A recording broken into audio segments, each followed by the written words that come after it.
Biryara şermezar kirina bin pekirinin mafen mirovanli iraneli NY netevein yekbui hat pejirandin.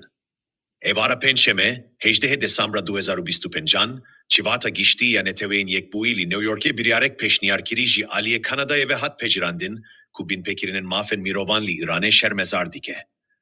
Biryar bi hefteu heş dengenere, bistu hef dengeneli diji u şestuçar dengen beali hat pejirandin. Bistuçar velaçi di dengdene namade bun. Rusya, Çin, Belarus, Kuba, Irak, Pakistan ve Endonezya dina velaten kuli diji biryare dengdande bun.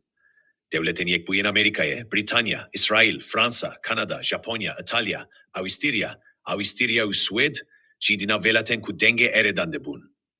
Dinav mijaren giringen ku di biryare isalde hatine şermezar kirinde, tepeser kirina dijberen komara İslami eliser sinorane.